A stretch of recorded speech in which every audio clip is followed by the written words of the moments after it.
What's up, dude? I don't know what to play. Well, they came out with a new Legend of Zelda game. If you're interested in it, I don't really know if you're down for that. Legend of Zelda, you say? Yeah, it's called Link's Awakening. It's on Switch. You should totally give it a try. I mean, I really like it so far. A new one? They made another one after Breath of the Wild already? Okay. I mean, like, sure, we'll give it a try. I don't think I'll like it though. I don't. Yeah, man. I don't know. I think you're gonna like it. I should probably make a video on that. Yeah, I don't know.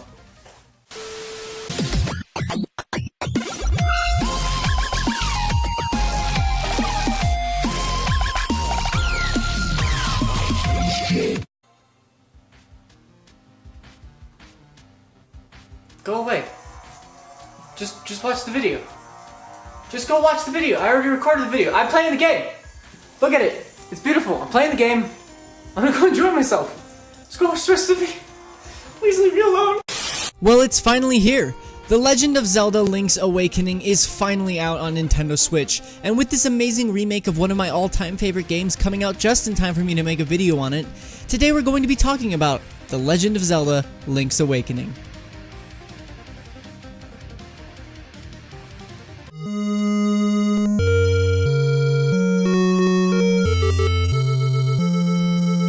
I've been playing Legend of Zelda games since I was about 6 or 7 years old, and with that, I've come to play games from Link to the Past, Wind Waker, Ocarina of Time, and then going all the way up to Breath of the Wild in early 2017.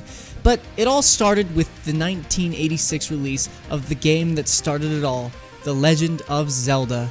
Now, I've truly never finished this game even to this day, and with the Nintendo Switch Online service, I can now play some of my favorite NES and SNES games on the go. It's a dream come true, even if they don't have Earthbound or the Mother games on it, but all in all, the original Legend of Zelda was where we met our crazy old cave dweller man who gives us items to help us progress in the, at the time, large and expansive world.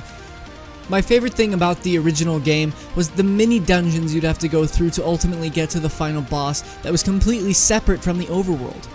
Now, the original isn't exactly the most linear game and kind of throws modern day gamers through a loop. It's something that a lot of gamers nowadays do not understand, and that thing would be giving the player a real sense of adventure. The constant desire to make progress in the vague story of this wonderful pixelated world is always controlled by deep and thorough exploration. Nothing is just handed to you in this world. You have to get out there and find everything for yourself, and it's a wonderful time. As far as the narrative goes, the game isn't letting the player write his or her own story. There is some backstory here to keep players invested in the game's end goal, but I will now read you the official storyline for the original Legend of Zelda game. A long time ago, the world was in an age of chaos. In the midst of this chaos, in a little kingdom in the land of Hyrule, a legend was being handed down from generation to generation. The legend of the Triforce, golden triangles possessing mystical powers. One day, an evil army attacked this peaceful little kingdom and stole the Triforce of power. This army was led by Ganon, the powerful Prince of Darkness who sought to plunge the world into fear and darkness under his rule. Fearing his wicked rule, Zelda, the princess of this kingdom, split up the Triforce of Wisdom into 8 fragments and hid them throughout the realm to save the last remaining Triforce from the clutches of the evil Ganon. At the same time, she commanded her most trustworthy nursemaid, Impa, to secretly escape into the land and go and find a man with enough courage to destroy the evil Ganon. Upon hearing this, Ganon grew angry, imprisoned the princess, and sent out a party in search of Impa. Braving forests and mountains, Impa fled for her life from her pursuers. As she reached the very limit of her energy, she found herself surrounded by Ganon's evil henchmen. Cornered. What could she do? But wait, all was not lost. A young lad appeared. He skillfully drove off Ganon's henchmen and saved Impa from a fate worse than death. His name was Link. During his travels, he had come across Impa and Ganon's henchmen. Impa told Link the whole story of Princess Zelda and the evil Ganon. Burning with a sense of justice, Link resolved to save Zelda, but Ganon was a powerful opponent. He held the Triforce of Power, and in order to fight off Ganon, Link had to bring the scattered 8 fragments of the Triforce of Wisdom together to rebuild the mystical triangle. If he couldn't do this, there would be no chance Link could fight his way into Death Mountain where Ganon lived. Can Link really destroy Ganon and save Princess Zelda? Only your skill can answer that question. Good luck. Use the Triforce wisely. And there you go. It's one hell of an amazing game, and while it visually hasn't aged well, it still plays like a dream. It uses simple controls, easy navigation, a small yet effective inventory sub-menu screen where you can choose items, and even a bit of replay value with something called the Second Quest, which is essentially hard mode for players who are going through the game a second time. It rearranges items and enemy placements all over the world map and makes the enemies stronger than before. There is a version of this game out there that I believe is playable on the Nintendo Switch that gives the player everything right off the bat. It makes every enemy in the game fairly difficult to tackle wherever you go, but don't quote me on that. Either way, I think that covers the backstory of the original fairly well. Now on to the lovingly crafted remake of this amazing game that came out almost exactly a week ago, 2 weeks ago really, The Legend of Zelda Link's Awakening. Oh my god, I cannot tell you how many times I've had an urge to continue playing this game while I'm writing this script. Hell, I was even going to try and have it finished by the time this upload went live, but alas, life got a little busy for me this past week. I made some new friends, worked myself half to death on assignments for school, and went to a concert at Red Rocks. So all in all, it's been a fairly counterproductive week for the channel on my part, but oh my god, this game is great. From the sweet, subtle music to the classic top-down point of view, you play as Link after he washes up on shore after a terrible storm. You, the player, must explore a total of 8 dungeons that increase in difficulty as the story progresses.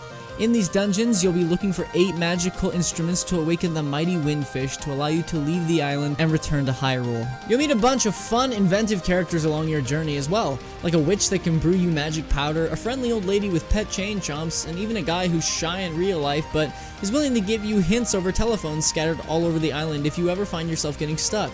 Along with this, there are additional collectibles such as secret seashells and mini-games like the claw game. I love both of these things, and it truly adds some serious replayability to the future playthroughs of the game. It's a welcome addition, and I can't wait to see if there are more mini-games scattered around. But it wouldn't be a Zelda game without puzzles, and this game is chock full of them. I really love how rewarding each puzzle is, even if it's something like kill every monster in this room, or push a button somewhere kind of thing. The game kinda always knows when to reward you, and the pacing of both exploration and the story really makes it so the narrative is both easy to follow and treasure is always fun to uncover. Now, I might make this sound easy, but I can assure you that those first 3 dungeons are just there to warm you up for the endgame. As I mentioned earlier, each dungeon gets progressively more difficult in terms of exploration as well as execution. Not only that, but the puzzles you solve around the island itself seem to get increasingly more and more intense as the story progresses. Bosses get harder, landscapes become more and more repetitive, and sometimes you can feel lost, without any idea what to do. But fear not, my fellow gamer, there are hints, convenient item pickups, and very easy to decode texts from other characters telling you what you've got to do for them to help the story progress. There are also loads and loads of different Nintendo Easter eggs hidden almost everywhere you go. There are real-life Goombas that you can crush with the sole of your shoe, and as I mentioned earlier, chain chomps make an appearance as well as the piranha plants. These are just some of the many random Easter eggs from other games I've spotted so far, so who's to say there isn't more? Even if there isn't Skyrim, the Elder Scrolls level of expansive content hidden in every nook and cranny of the world with custom dialogue options and a customable character, Link's Awakening really lives up to the hype. Its cutesy, almost chibi art style is mesmerizing and colorful as hell. It's like playing inside of a piece of art that is always changing, adapting, and allowing you to discover new things in almost every region you travel to. In my time playing The Legend of Zelda, Link's Awakening, there were lots of wow moments, stunning visuals, and a really faithful return to a form for a game that blew everyone away almost 30 to 40 years ago. I love this game. Even with my minimal experience and time with it, I can't wait to play more already. And while I'm writing this script, I've taken a total of 30 breaks to play through the game. Regardless of your experience with Zelda games, no matter if you hate them or not, I highly recommend you give The Legend of Zelda Link's Awakening a try.